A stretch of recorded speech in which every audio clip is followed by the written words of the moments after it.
Why is the president saying that inflation is worse everywhere but here? First of all, inflation is a global challenge. He says that inflation is worse everywhere but here. That's not true. When you talk about inflation, it is a global thing. And it is not just about the United States. This is something that everyone is feeling because of coming out of a once-in-a-lifetime pandemic, because of the war that Russia has started in Ukraine. White House Press Secretary Karine Jean-Pierre facing some pushback as she defends the president's claims about inflation. And that's not the only issue where she's being challenged by the press. Joe Concha is a columnist for The Hill and Fox News contributor. We could have talked to you all day about the president's interview with AP. But this point that the president's been making about the United States has the same inflation as everywhere around the world. So this claim has been out there for about 2 weeks. And we keep looking at each other going, wait, that's not the numbers that we see. Right. Here's the numbers, call for number 5. Inflation in the U.S. versus other countries. As you can see, it's 8.6% for the U.S. Germany is 7.9%, but France, 5.2%, Japan, 2.5%. Of course, their economy is contracting. Sure. In India at 7.4%, and then on and on.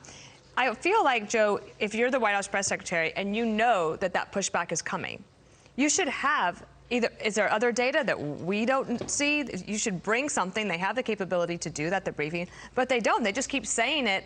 And they keep getting pushed back, and you don't get anywhere. Right, and again, Peter Doocy is the only one who's pushing back. I would think other reporters in the room would say, now, wait a minute. China's inflation, for example, is only 2.1%. That's 4 times lower than the U.S. The countries, you add them up, China, Saudi Arabia, Japan, Switzerland, Indonesia, Australia, France, Singapore, South Korea, South Africa, Canada, Italy, India, Mexico, Germany, Euro area are all lower than the United States. That took me 14 seconds to look up on Google, right? I mean, so when the administration intentionally misleads the American people, as it's trying to do here, remember what they said about Build Back Better, right? If we pass all these trillions in new spending, it will lower inflation and the deficit. That's 31 flavors of stupid. How could that possibly be? Yet they tried to sell it that way because I guess they think the media will go along with it. But thankfully, we have a Peter Doocy in that White House press briefing asking the good questions. This AP interview that Dana mentioned, it's long. I think it lasted 30 minutes. Yeah. There's a transcript of it. I don't believe, I think the reporter was recording it, but that has not been released to the public. We agree on that. You printed out, Joe, it runs 13 pages. And Dana and I were talking earlier today. This is a meandering conversation. Yeah. Some of the logic kind of leapfrogs over other aspects of the conversation. Sometimes it's hard to follow.